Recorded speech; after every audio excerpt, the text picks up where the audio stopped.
meet people. Not a lot of people, just some people. And not even all the time, just sometimes.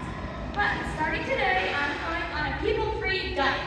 I will explain why as I tell you the story of Leonard the Lion and Daniel. Excuse me, I think you got the name of the story wrong. You're right. Thank you for pointing that out, Daniel. It is Leonard the lovable lion and this random guy named Daniel. Not to be rude, but everybody knows the story is called Leonard the Lion. See, I get zero respect. You make one mistake and you eat a few people. And what happens? They name the story after somebody else. What is wrong with this world? Calm down. Maybe you should just tell the story, okay? Fine. Daniel and the lovable lion's den. Only these lions weren't lovable at all. No, not at first. They were fierce and mean with big, huge teeth. See those big sharp teeth? They were fast as the wind, rushing around that cage. They held up their claws, pawing at the air. Their claws were as sharp as swords. Okay, claws as sharp as those little plastic knives you get at the drive-thru window. Better? Anyway, there was this guy named Daniel who loved God.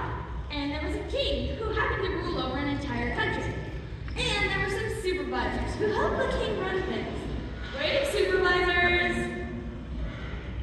God made Daniel really smart and wise. He did a great job helping run the country. Daniel, he's our man. If he can't do it, no one can.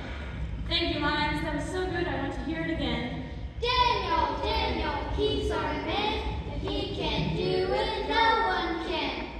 Thank you, fellow lions. Daniel did such a great job, the king wanted to put him in charge of all the other supervisors. Now wait just a minute. He's not the boss of me. Who are you? Sam the supervisor. I supervise the south side. Sam the south side supervisor? There's no Sam in the Bible's account of Daniel's life. I know. I didn't even get named. But I'm telling you, I'm more important than Daniel.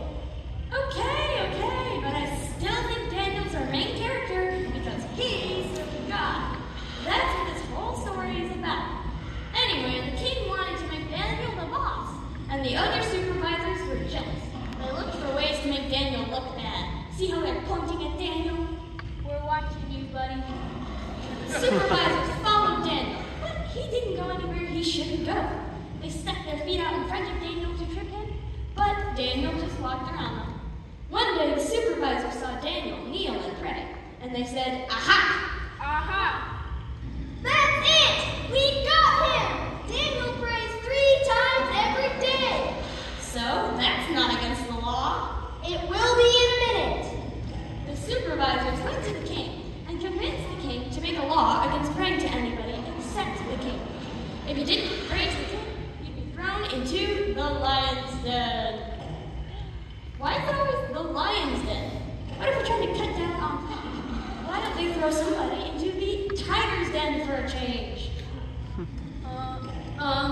We don't have any tigers. Good point.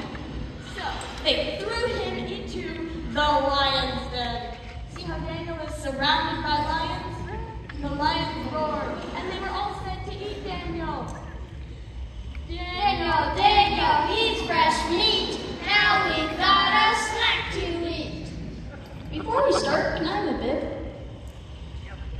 Oh no, the king said the lions are going to eat Daniel. The king was upset, but, a law's a law. So, the lions opened their mouths wide to eat Daniel. Then they opened their mouths even wider and even wider. Oh, lion number 2, I think you've got a cavity there. Excuse me, can we get on with it? I'm about to be eaten here. Sure. Just then, God sent an angel to shut the lions' mouths. They tried to roar, but their mouths were shut. Daniel, you're my son. It's out like my dinner's done. The king came to the lion's den the next morning and called out to Daniel, and Daniel called back, Hello! safe.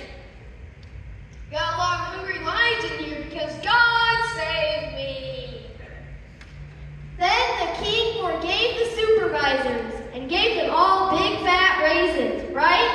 No. Nope, he put them all into the lion's den, where the lions